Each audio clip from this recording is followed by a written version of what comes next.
حضرت امام حسن میم جیم تے بے یا صبر، حلم اور قربانی کی زندہ تفسیر ولادت مبارکہ اور نام کا انتخاب حضرت امام حسن میم جیم تے بے یا کی ولادت 15 رمضان المبارک 3 ہجری کو مدینہ منورہ میں ہوئی۔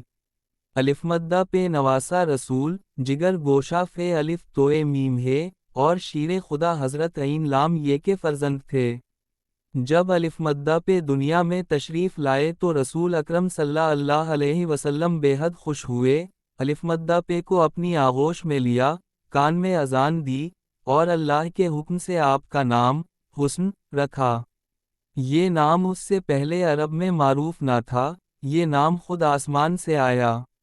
رسول اللہ صلی اللہ علیہ وسلم نے فرمایا، اللہ منی احبا فاحبا، اے اللہ میں حسن سے محبت کرتا ہوں تو بھی اس سے محبت فرما۔ یہ صرف ایک دعا نہ تھی بلکہ امت کے لیے محبت کا معیار تھا۔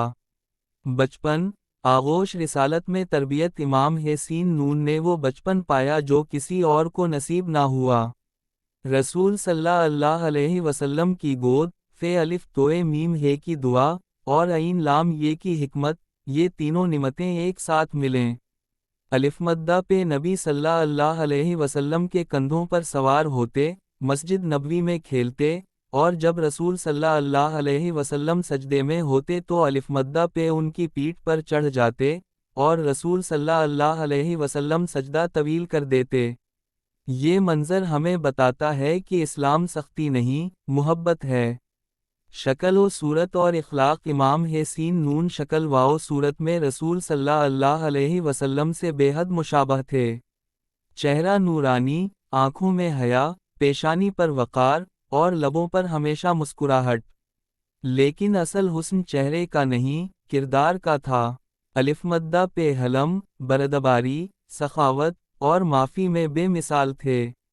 سخاوت، دنیا حیران، تاریخ گواہ امام حسین نون کی سخاوت کی مثالیں دل کو ہلا دیتی ہیں۔ 3 مرتبہ اپنا پورا مال اللہ کی راہ میں دے دیا، 2 مرتبہ آدھا مال صدقہ کر دیا، کبھی کسی سائل کو خالی نہ لوٹایا۔ ایک شخص نے سوال کیا، آپ پہلے نہیں پوچھتے کہ ضرورت کیا ہے؟ فرمایا، میں اللہ سے شرماتا ہوں کہ اس کا بندہ مجھ سے سوال کرے اور میں اس سے سوال کروں۔ یہ ہے سخاوت حسین نون، جو مانگنے والے کو عزت دیتی ہے۔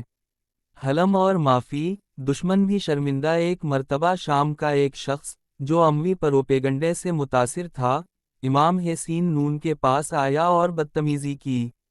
امام حسین نون نے خاموشی سے سنا، پھر مسکرا کر فرمایا، لگتا ہے تم مسافر ہو، اگر بھوکے ہو تو کھانا، اگر ننگے ہو تو کپڑے، اگر ضرورت ہو تو مدد، ہم حاضر ہیں۔ وہ شخص رونے لگا اور کہنے لگا، آج سے پہلے آپ مجھے زمین پر سب سے ناپسند تھے، آج آپ سب سے محبوب ہو گئے۔ یہ معافی کی وہ طاقت ہے جو تلوار سے زیادہ اثر رکھتی ہے۔ خلافت اور عظیم قربانی حضرت عین لام یہ کی شہادت کے بعد، امت نے حضرت امام حسین نون کے ہاتھ پر بیعت کی۔ الف مدہ پہ خلیفہ بنے، مگر حالات نہایت سنگین تھے۔ امت تقسیم، فوج میں منافق دشمن، طاقتور، خونریزی کا خطرہ۔ امام حسین نون جانتے تھے کہ اگر جنگ ہوئی تو مسلمان کا خون بہائے گا۔ چنانچہ الف مدہ پہ نے وہ فیصلہ کیا جو تاریخ میں قربانی کی اعلیٰ مثال بن گیا۔ الف مدہ پہ نے خلافت چھوڑ دی، طاقت نہیں، امت بچانے کے لیے۔ رسول صلی اللہ علیہ وسلم کی وہ پیش گوئی سچ ثابت ہوئی، یہ میرا بیٹا سردار ہے، اللہ اس کے ذریعے 2 بڑے گروہوں میں صلح کرائے گا۔ یہ دن تاریخ میں عام الجماعہ کہلایا۔ صلح حسین نون، صبر کا معجزہ۔ یہ کوئی کمزوری نہ تھی، یہ روحانی قوت تھی۔ امام حسین نون نے تخت چھوڑا، مگر دلوں پر حکومت قائم کر لی۔ الف مدہ پہ نے سکھایا، اصل فتح جنگ نہیں، فساد سے بچنا ہے، اصل طاقت تلوار نہیں، صبر ہے اصل قیادت، اقتدار نہیں، قربانی ہے آخری ایام اور شہادت۔ امام حسین نون کو زہر دیا گیا، بار بار، حتیٰ کہ جگر کے ٹکڑے منہ سے نکلنے لگے، لیکن زبان پر شکوہ نہ آیا، صرف اللہ کا ذکر اور نانا صلی اللہ علیہ وسلم کی محبت۔ جب وصال کا وقت آیا تو فرمایا، مجھے میرے نانا کے قریب دفن کرنا، اگر اختلاف ہو تو خون نہ بہانا، یہ وصیت بھی امت کی سلامتی کے لیے تھی۔ 28 صفر 50 ہجری کو یہ نورانی چراغ بجھ گیا، لیکن اس کی روشنی آج بھی دلوں کو منور کرتی ہے۔